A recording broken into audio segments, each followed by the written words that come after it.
Welcome back, everybody, to another episode of the Extreme Mediocrity Sports Show. As always, I am Kovice, and with me we have I'm crushing. What's going on? we got a little bit of preseason football action to talk about today. Yeah, man. Look like y'all got one, man. We might have one. It's a little early, but there were some signs there.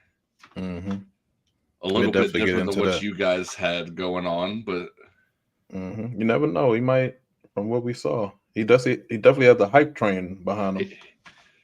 He does. It's crazy. We're about to start talking about a fifth rounder in a preseason game, but let's talk about it, man. Yeah, let's get into it.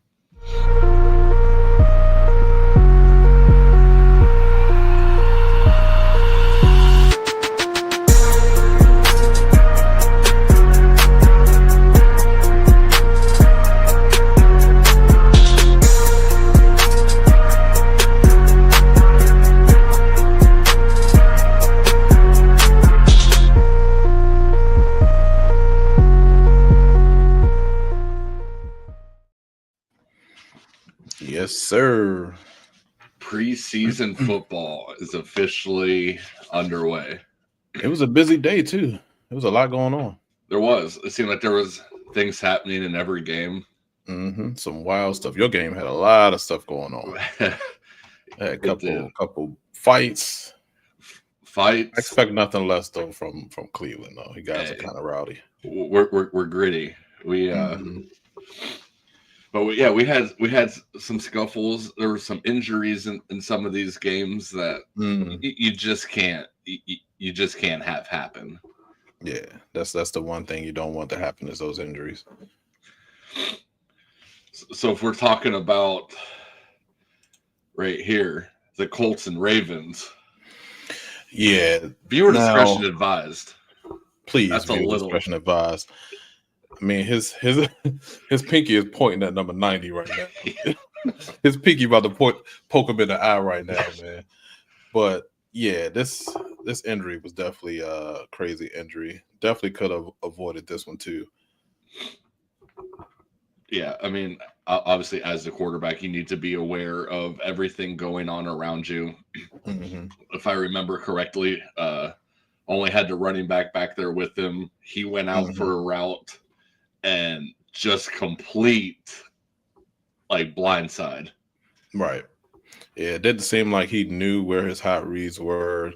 Didn't let the line know to slide to that side. It was just completely. He just dropped the ball on that play. And unfortunately, his finger got blasted, when he got hit. I mean, it looked like his other hand is looking a little suspect too, but holding on to the ball like that. Right. Wow. Yeah. I mean, but I don't expect anything less from Anthony Richardson. I mean, he missed a lot of time with injuries before. So that development is already, he's probably behind the 8 ball already. So right. And the big thing with him coming out of college was he had every athletic tool imaginable. Like the only question you really had with him is can he actually play the quarterback position? And I get it. It's preseason, but I mean, he's out there not playing against starters. Right. Not playing against starters. They're not even game planning really against each other. It should be just basic install. So for him not to see that blitz, not, know where his hot reads were, didn't even look to that side, just got lit up. So, I mean, it just kind of shows where he is as far as his development. I mean, because he's got Daniel Jones on the depth chart behind him who, I mean, say what you will about him. He had a little bit of hype around him, nothing crazy, but I mean, he's serviceable. He could definitely be their week 1 starter, I feel like. Right. And then you got the rookie from Notre Dame in there, Leonard, who, I mean, nobody stood out out of the charts in that game. Right. But we're talking about it because of bad quarterback IQ that led to an injury. So, I mean, exactly. You kind of you didn't help yourself at all with that play. Yeah, they'll still be looking for a quarterback. I believe after the season, they say he's day to day. Yeah. But again, that pinky, that really helps them hold on to the ball and make tight spirals. So, if we see him start the season a little, shaky or wobbly, like that finger is looking, we know where it came from. Because it still may take some time for him to even get comfortable throwing the ball, especially deep balls and things. So, if we know why he started slow, we definitely know why. Yeah. I mean, I actually wasn't. I just had to look. I don't know why I was thinking he was a left-handed quarterback, but he definitely is not. And it's a shame because he has all the, like you said, he has all the attributes, the size, the arm strength. Only thing he mainly needs to work on is the accuracy and then recognition. Recognizing all these plays and where his reads and things is, because if he knew, if he was able to pick that up before he got hit, then he wouldn't be in the situation he is. I mean, you talk about, like you just said, he only needs to work on these two things. Well, it turns out those two things are a big part of playing the quarterback position. So right. So we'll see. Glad my team isn't the Colts right now. But hey, we've been in QB abyss for a long time, so I definitely don't have any. Yeah. No. How'd you guys look yesterday? Was that a good? Was that close? Oh man, do we even have to talk about that game? We'll get into it a little bit. There was no starters playing. These are guys fighting for spots. You know who I blame, man? Uh-oh. This is who I blame, man. Hey, the ladies aren't gonna like that. They're not gonna like it, but let's talk about this guy. So I mean, I know the ladies, they like him for the looks and things like that, but this man cannot play quarterback. The passes that he was attempting to make was just falling short of the receiver. They had to reach out for it, dive for it. It was definitely a bad performance. Yeah. And it didn't seem like after a couple drives, it seemed like the receivers, tight ends were just losing confidence in him. So they was kind of half-assing it out there too. So yeah, he just definitely had just a bad performance overall. How long did he play? He played, and that's the thing. I think they gave him a long rope too. I think he played halfway into the third. They wanted to give him as much of an opportunity to turn that around as they could. But also we only had two quarterbacks also, and but yeah, that performance was not what it should have been. Seems like the defense really didn't show up to help either. Yeah, they didn't, and that was surprising. I was expecting more from a lot of our young defensive players. They have a lot to prove, but yeah, they just and what didn't help was Travion running that 100-yard kick return back for the first play of the game. I mean, that would probably let the air out of the bubble for us when he did that. So, that, but it's still no excuse. Defense definitely, all facets of the game, offense, defense, special teams, we just didn't show up for the game. I don't know if we just left our mindset and everything back in at home or back at that joint practice field, but yeah, we did not show up for that game. Yeah, I mean, you don't want to put too much into a preseason game either. But the thing that happens with preseason is like you don't play well. It's like who cares? It's preseason, doesn't matter. Right. And then if you are playing well, people are like, well, this is preseason. Like you're not. You're not playing against starters. It's probably like some of these guys won't even be on the team. Like right. And since we're still trying to turn over our roster, I think like a lot of the a lot of fans probably think that just because we made the NFC Championship game that we've made it, but it's like we're still trying to turn over a roster that that is just, was full of vets. I think we're still the oldest team in the league, but we're still trying to turn over a roster just because we have Jaden and he's, making us relevant and competitive. We still have a lot of positions that we need to look at and overturn and bring some of these young guys up and develop them. So, with this bad showing that we had last night, it kind of really shows that we really need to do more as far as develop our younger guys. Because the receivers didn't look good. They were dropping passes, even the passes that Sam Hartman was getting to them, they wasn't catching, going right through their hands. Our tight end made a good catch, but definitely shows where our development is as far as our young guys. Yeah. Especially on defense. I was really expecting more from our linebackers and our secondary, but they just seemed like nobody showed up last night. Did you guys have any like high draft picks last year that kind of had some expectations like on them coming into the season?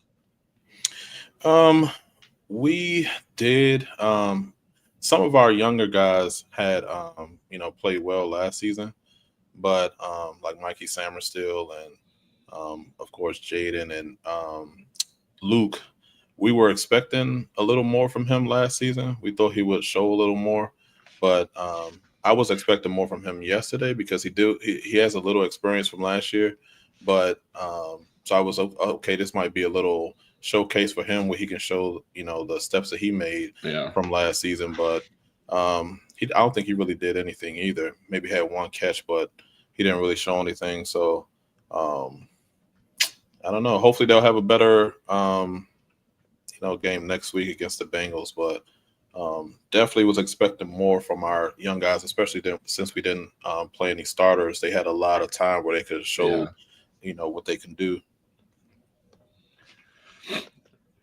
You always want your rookies to, even if it is preseason, if you're given a lot of time, you kind of want them to step up, right?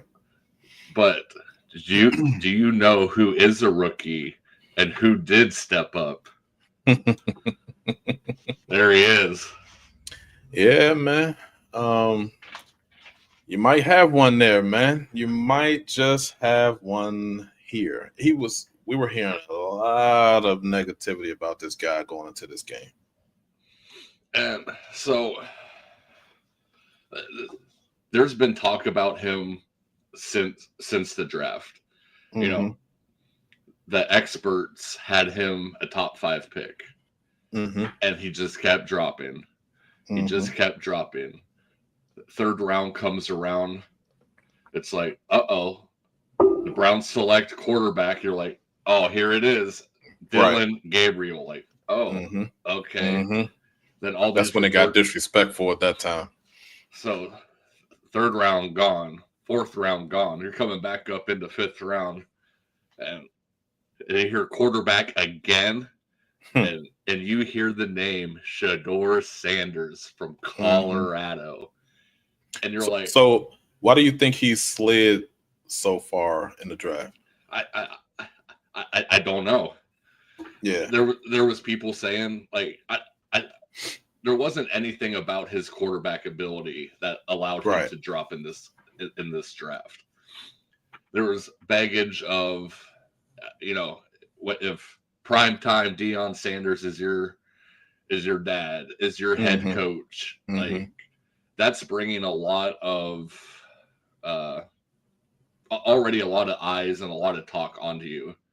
And I don't know, he's always seemed like one of those guys. He's gonna go out there, he's gonna play it the way he plays. He's gonna run his mouth a little bit, he's gonna get cocky, but he seems to have always backed it up. Right. Like I think with him too, it's like a lot of the GMs and maybe owners, they kind of want them to just shut up and play football. Like they don't want all the extra things that comes with them, like all the extra noise. They just want, so he comes with a lot of noise. He does. And like one of the first things he did, like like when he showed up to the facilities and camp and stuff, he told Deion, he's like, hey, I don't need you being around the facility. I don't need you at the practices. Like, So I thought that was a big thing. Yeah. Definitely a mature thing to say as you want like a young quarterback to do.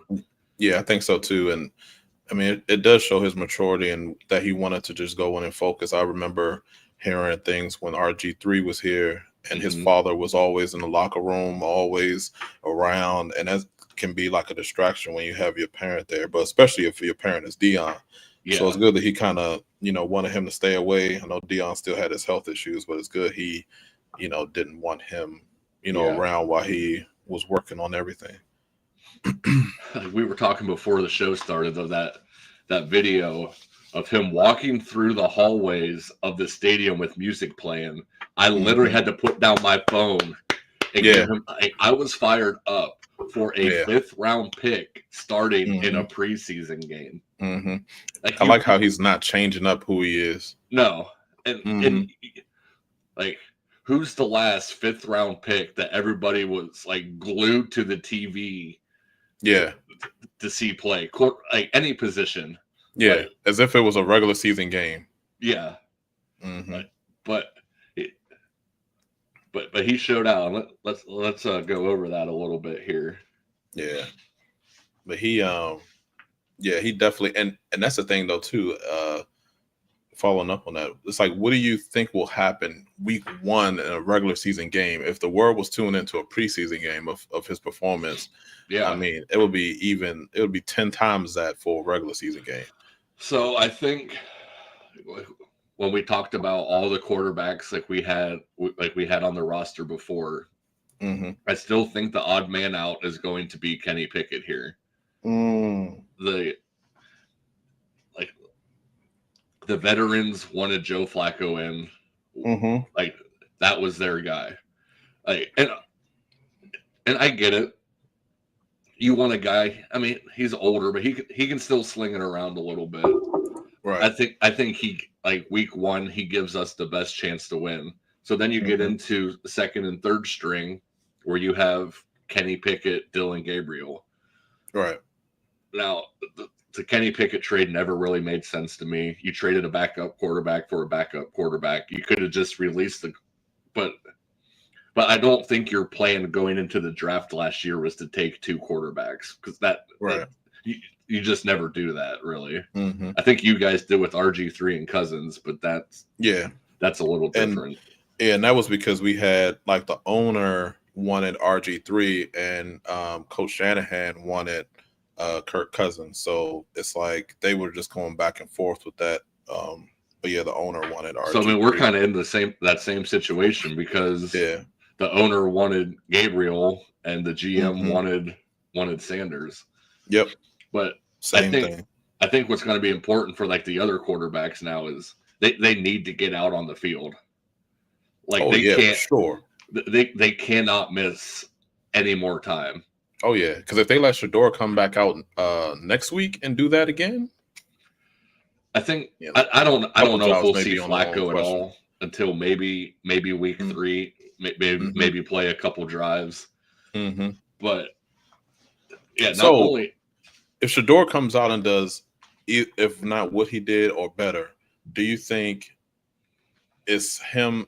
Do you think Flacco will still be ahead of him, or do you think he'll surpass him? I do. Just the fact that the veterans on your team want him out there. Well, at least they did. But then, so I still think he's going to be your guy. And you look at, like, you look at our schedule. It's not easy. Brutal. It's tough, and you're really going to destroy a kid's confidence if you throw him out there. Like, but can you destroy his confidence? His confidence, I don't think anybody can destroy his confidence. Okay, they might not be able to destroy his confidence, but they can destroy his stat line and his career. Oh yeah, definitely. Like you can go out there and be confident as you want, but if you're throwing 3 interceptions a game, that's Yep. And I think that's to be expected for rookies. But I want to see him. I want to see him play. I think we have, like, a week 9 bye, I mean, there's a good chance we're 2-7, 3-6 at that point. I think before last night's performance, it was maybe later in the season where we'll see him. But I think after that performance, and if he can follow it up, that leash gets even shorter for Flacco.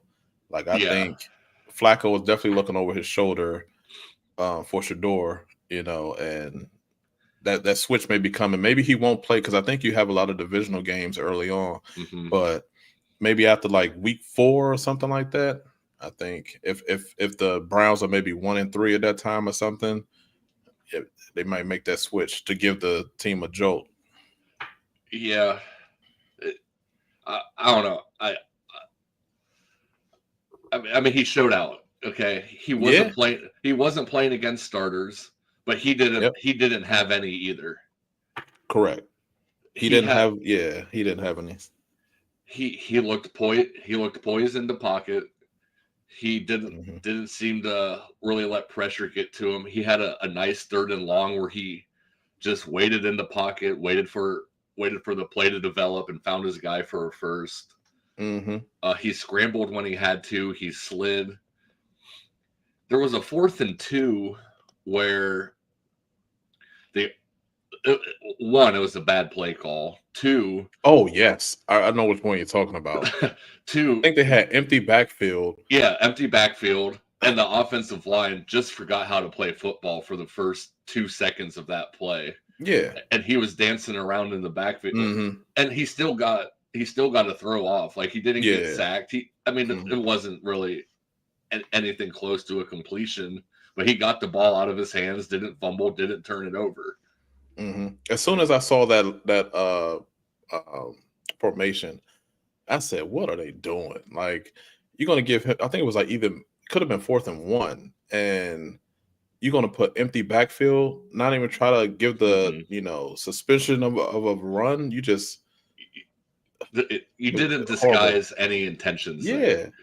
So already the defense is probably sitting on little curls and slants in the middle. Exactly. They have all routes taken away before the play even happens. Right. Yeah. They set him up on that play.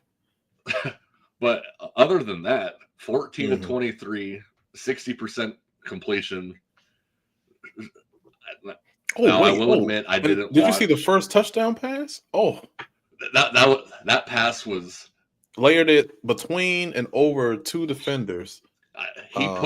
He put that ball where only that guy could catch it. Yeah, that was a perfect pass. And that was a little play action, rolled out, got right in his spot. Yeah, he knew right where he was going. Yeah, that was a nice play. Yep. But I don't know if we have one. I hope we have one. Yeah, I mean, it's definitely a lot of hope, definitely a lot of promise. Because I mean, like you said, it was a lot of clutch plays yesterday on 3rd down. He'll have to work on probably throwing the ball away, and just living to for the next drive, because it was some situations like the one you was talking about where he was running around trying to make something happen. I think it was another one that was similar where he was just running around, and I think he was able to get back to the line of scrimmage, but he'll have to work on just throwing the ball away and just punting the ball, because some of those plays will end up being negative if he continues, or he might get hurt if he just runs around like that. So yeah, I'm sure they told him that though too after the game. Yeah, when you got guys like, you're going against the Ravens twice a year, you're going against TJ Watt twice a year, Hendrickson twice a year. You have 6 games right there where teams are going to get after you. Yeah, I mean, you just got to be smarter, and that's just going to come with repetition, getting out there, adjusting to the speed of an NFL game compared to college. All right, and like you said, like the repetitions, I think with him going into this game with little reps with probably the receivers and things that he actually played with last night, because he was the 4th quarterback, he probably was going with the 3s and 4s with as far as receivers and line. So with him not have as much cohesion with those players and still was able to put up that performance, it shows what he probably can do with better players around him. and with more reps in practice. So hopefully they'll give him that. Yeah, and there wasn't anything there that he like shouldn't be getting like first team reps, second team reps. Yeah. I and obviously, like, I'm never going to root against anybody. I want everybody on this team to play to their best ability every single week.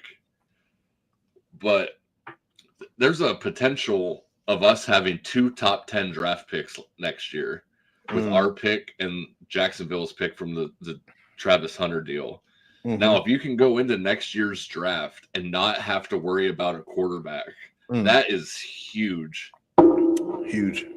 Like now you can start getting like an offensive lineman, get him some protection, or an offensive player, get him some weapons. Like we don't. It'll be a similar situation that my Commanders was in going into this draft was, where you don't have to worry about that position. So now you can focus on the O-line, and like you said, so hopefully, because we don't really have a true number one receiver. Like Jerry Jeudy's serviceable, solid receiver, but he needs somebody across from him. I mean, our second best receiver is a tight end right now, and we drafted another tight end. So I mean, I would love to be able to go into next year's draft and get a solid offensive lineman and another receiver and just really start getting this thing going after all these years of, I mean, that damn jersey that has 45 quarterbacks' names on it or whatever. That's crazy. Like I'm tired of seeing that. Like, it was funny for a couple years. Now now everyone else is laughing. It's not funny, but I think it will. I think it will depend a lot on the coaching staff. I think if they can really support and give him time, even if he does, if he goes out and he has a bad game or he throws an interception, still try to develop him. Like, don't just be like, oh, he had a bad, because if he had a bad game this game, they would have probably talked so much trash. Oh, he's this, he's that. I told you he wasn't good, but he had so much on his shoulders in this game. So, but hopefully they do give him the support that he needs because he's still a rookie. He still need that, but. Yeah, we'll see. I don't know who their let's see who their offensive coordinator. Oh, because he'll need a lot of support from his. So, in Tommy Rees, I don't even know who. Yeah, I forget where he came from. Yeah, but Stefanski still calls the plays anyway. So okay. Because he was their tight ends and pass game specialist, they said last year. Okay. But so you talk about like Shedeur, not turning the ball over. But 2023, everyone was just raving Joe Flacco. Like, oh, he's having like a career. Look, he did not have a great year. It was well, I guess in 5 games when he filled in, 1,600 yards, 13 touchdowns, and 8 interceptions, and everyone was hyped up out of their mind for Joe Flacco in 5 games. I mean, okay, 13 touchdowns, sure, that's over 2 a game, right? But you're also throwing almost 2 interceptions a game, and he had those two terrible interceptions in the playoffs against the Texans that were pick sixes. Almost, they might even have been back-to-back throws. I don't know.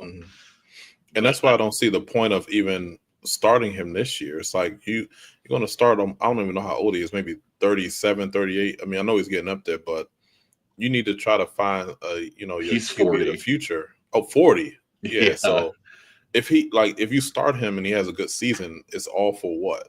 Like, you still need somebody for the next 10 years that you're trying to find, for your quarterback. So I think they should that's why I'm like, either put out Sanders or your other rookie. And even if they take their lumps, just, see what you have. But I don't think they should waste too much time with him if he'll probably retire after the season. So I mean, he played 8 games in Indianapolis last year, and he threw for 1,700 yards and again 12 touchdowns and 7 interceptions. Like he hasn't been lighting the world on fire since Baltimore, and that was 2018. Like, I think the only reason to start Flacco is just if they just want to be a little relevant or try to stay around 500 for the season. But if you really want to develop your team, possibly change over your roster, see what you have, even if it's, I would probably cut Flacco and keep Pickett, because at least he's younger. Even if he's not better, it's like Flacco could be better, but it's like, for what, 1 season, and then he's going to retire, and then you still don't know what you have for the future. Yeah, I don't know. I kind of like the thought of having a Super Bowl winning veteran quarterback on the roster to help these younger guys. Right. I mean, if he's Kenny there Pickett just to has help, a Super Bowl, but he didn't see the field. So yeah, like if he's playing the Marcus Mariota role where he's just, they put the rookies out there, he's just trying to help them along the way. I like it. But if he's, put out there to be the number one guy and try to get them to the playoffs, it's like, what are we doing? Hey man, let's not worry about the playoffs this year. I hope y'all shock some people, man. You never know. I wouldn't put it past it after the season that we had. I'm not. Hey, anybody can do it. Yeah, anything is possible. The thing with us has always been like, we get these first round quarterbacks, and we just throw them in. We just throw them into the fire. Right. We wasted so many careers. Now, and I'm not saying these guys were Hall of Famers or Super Bowl potential quarterbacks, but like, our rosters back then were terrible. Like, it would have been hard for any quarterback to succeed back there. But now with this team, you have a defense, you have a line. We need a little bit some more weapons. Yeah. So if we can now, like you said earlier, if we have the one, or at least in the right direction of being the one, now you can start filling in all the missing links. And I agree. But that's the thing too. And I think he has the confidence to do it. He's not going to go out there and just shy away from. I think he'll be prepared. He's been doing that for a long time. He's been a leader. He has that, charisma. He has that leadership where he can lead his guys. I think they just need to really surround him with the support that he needs. There's still guys out there in free agency, so they can still get some people around him, but we'll see, man. We'll see. I mean, I think you got one though. I think you got one after last night. He showed a lot. Looked good. With little, being prepared. He definitely showed a lot. Like, I liked Baker. He kind of had like that little like swaggy edge to him and everything. He had the confidence. He picked up the first down and was like, gets knocked out of bounds, rolls it up, fires the first down, sprints back to the huddle. I don't know. Shedeurs kind of has that little vibe to him too. I mean, listen, if you have your own celebration, you hit on people, you hit them with the. I think, and also too, his teammates love him too. Yeah, and when they score, he goes down there, celebrates with them, just goes back. He's not, too over the top, like a lot of the media says, but I think he might have one. He made all the right reads, throws were there, some were, you could tell he was a little nervous early on. Some of the passes were sailing a little bit.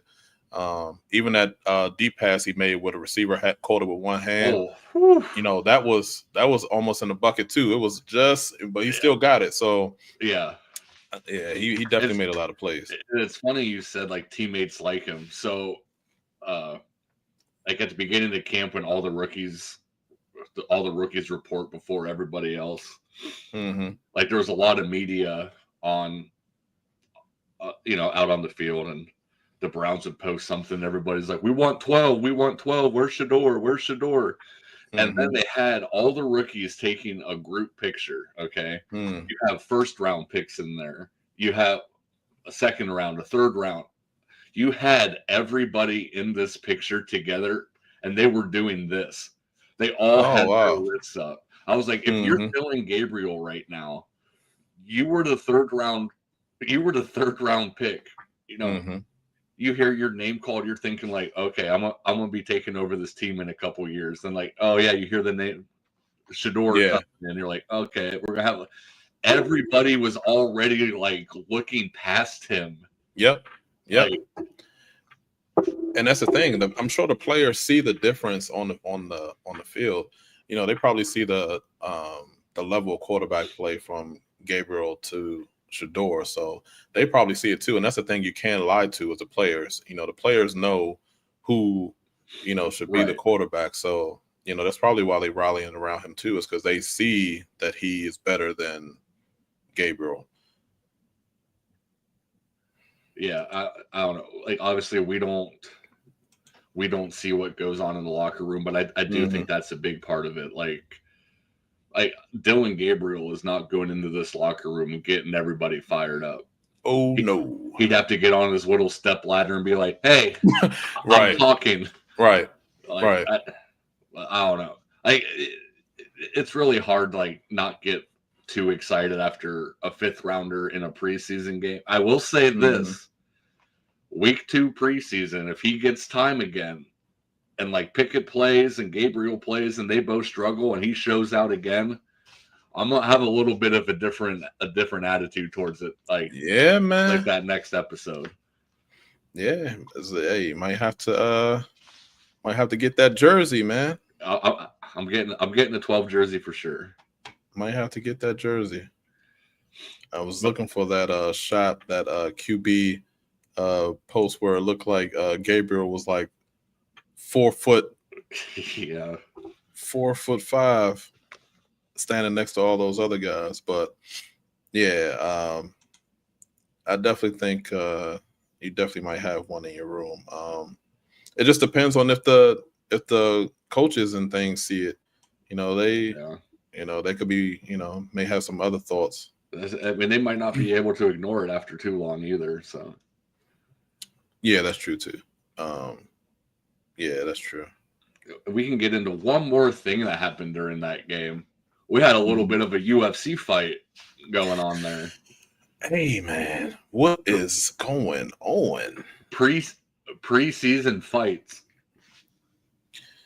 Guys, man, let's pull this thing up, man. You guys, man, y'all not playing over there, man.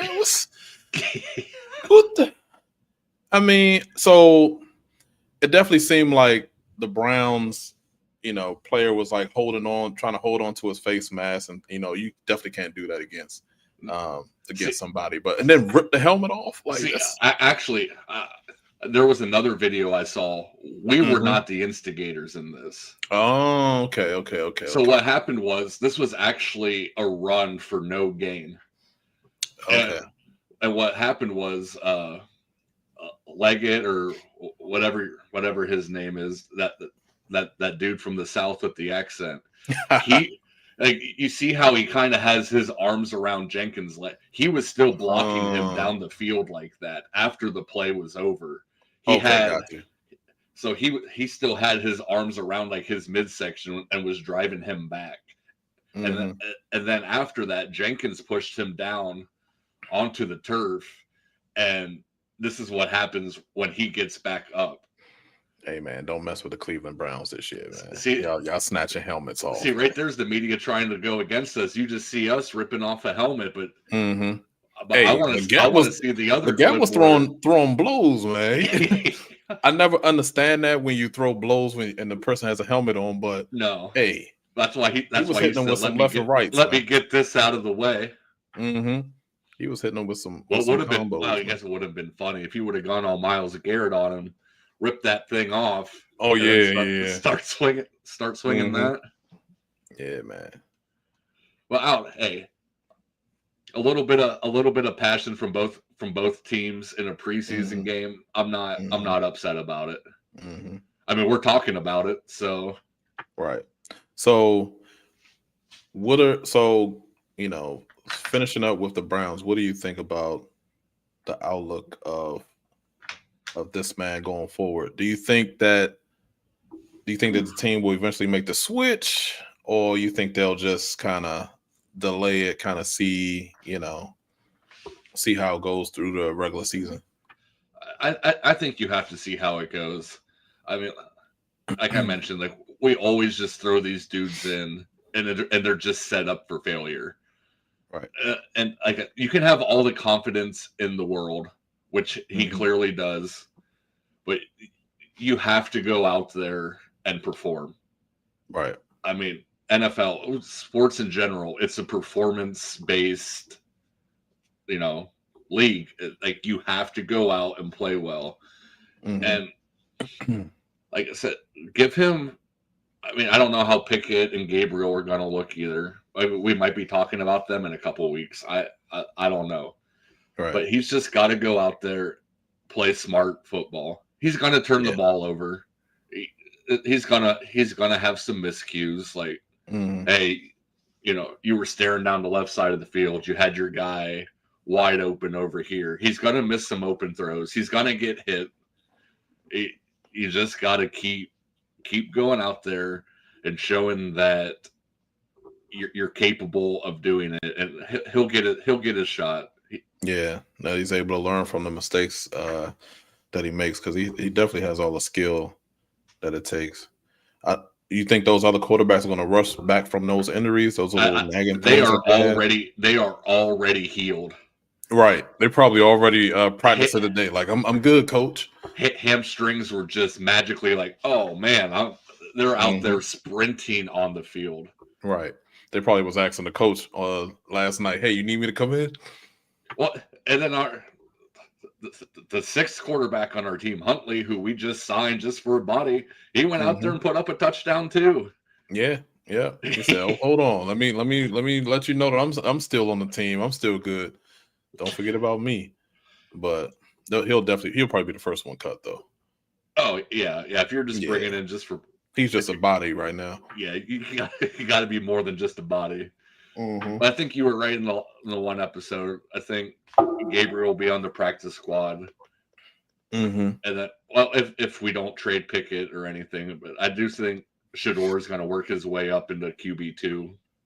Yeah, and I think that's not a bad place to start going into the season. If he was back up, I think it'd be a disservice if he's still the fourth. I mean, that'd be I mean, if he would have been drafted where everyone thought he was, either in the first or even the second, that's QB2 right there, and that's based on his talent. Like, right. He's still the same talented player he was being drafted in the 5th round. And I'm like, was his meetings during that process, the draft process, actually that bad? Because everybody was saying that was the reason why he slid, was because he was having those, like, the meetings that he had with the other teams must have been crazy, or they came off disrespectful or something. But who knows the reason why? He said, like, this isn't an exact quote, but someone asked him, like, oh, do you see yourself being like a franchise quarterback for somebody? And he said, like, well, you don't get drafted to the team not expecting to be the franchise quarterback. Right. Like, if somebody's drafting you, they obviously think you're try to make you part of the future. I don't think he said anything wrong there. And I'm sure there's some other things. You know how media is. Like, oh, he didn't say the perfect answer. Like, oh, he's coming off as cocky. Like, I want that. Yeah. He definitely comes off like he doesn't care about what you think, but I mean, you shouldn't. So, I mean, like you said, who knows why he slipped down in the draft? But hey, if he turns out to be the quarterback that you hope that he will be, then it doesn't matter where he was drafted. No, it doesn't matter if he was 1st round or 5th round. So, I mean, Tom Brady has 7 Super Bowls, and he was the 6th round pick. Brock Purdy was literally Mr. Irrelevant last pick in the draft, and right. I mean, he doesn't have a Super Bowl, but I mean, he's been playing like a franchise quarterback, and that could be systems and whatnot too. But I don't know. I'm not saying we got one after. I'm gonna say it, man. I'm going out on a limb, man. Okay. I think I don't, but that's the thing.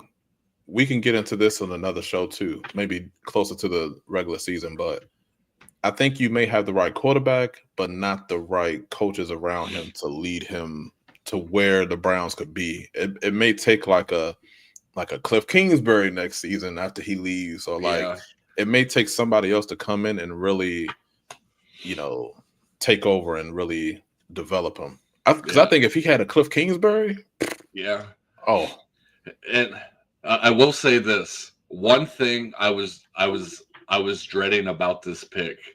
Like you talked about coaching staff and everything.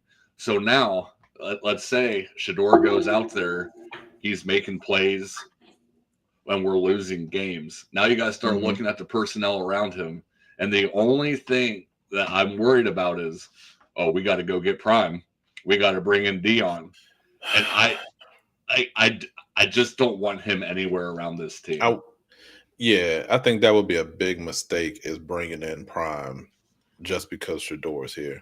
And Shedeur kind of mentioned it himself, where this was a big change for him because this was the first time that he went out for a game and Prime wasn't coaching him. So, but I don't think they should mess that transition up. I think they should go try their hardest, because I know Cliff is gone after this season. I think he just stayed around just to see if we could finish the job this year. But if a coach like that ends up being on the market, I think they should just throw everything they can at somebody like that can really put a system around him. Because Cliff is involved. A coach like Cliff is involved more than what we see. Like, it came out recently that him and Jaden goes out every morning at like 4 a.m. before practice starts and just work on things. Yeah. Like every day. It's like, it's going to take if he really wants to be where he is, it's going to take like a coach like that that's like really that's takes a good him coach and a good quarterback that are willing to, go out there, get reps in, work on stuff, and just better each other. So I think you're right. We got. Hopefully the coaches. We'll see if we have the right personnel around here. Yeah. We haven't really had a successful young quarterback in a long time. But I definitely think you got the guy though. Let's hope. We'll see. Don't jinx it. We'll see. Well, hey man, don't jinx it, man. But I think that's it. Our first live recording, episode 5. Yeah, man. Can't wait for the next one. We definitely I did like going live today. We got to do this more often. Yeah. Yeah. Man. We got preseason week 2 coming up. Yep, preseason week 2. I know we faced the Bengals. I know they said the Bengals should probably be I know they'll play their starters again. And I think we said we'll let Jaden go out there for a drive or two. So just to get warmed up, but we'll see how that game goes. I think it's at home Monday night for that game. Yeah, we got the Eagles coming up in Philly. Ooh, okay. They might play some of their starters on defense. Yeah, so we'll see. We also have the Cleveland Guardians on an absolute heater right now.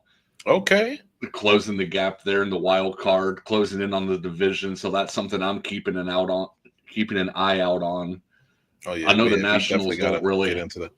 We're not even Nationals not. We're just we had like a span of giving up the most runs like ever, in like a 4-game span. So yeah, you got some pieces there though. Yeah, fans are shouting, "Sell the team right now." We about to bring out the paper bags over the head. So. Yeah. And we lost 10 games in a row, and we were all saying the same thing too. We've only lost one. We've only lost one series since before right before All-Star break. Wow. Yeah, we definitely gotta get more into the Guardians, man. Well, hey, I'm telling you, if we make the postseason, you got to come up. I went up last year. you can't beat playoff baseball live and in person like that. It's so fun. Hey, I'll be there, man. We could go live from the playoff game, man. We'll figure out a way to do it, man. All right. I think that's it for us. Thank you, everybody. Yeah, Make sure you like, comment, subscribe. Definitely support the channel. Yeah. We definitely throw out videos every couple of days. So, we follow the Browns, we got Commanders, we got Guardians. Leave us a comment. Let us know what you want to talk about, and we will definitely have a discussion. We appreciate you watching. See ya. See ya.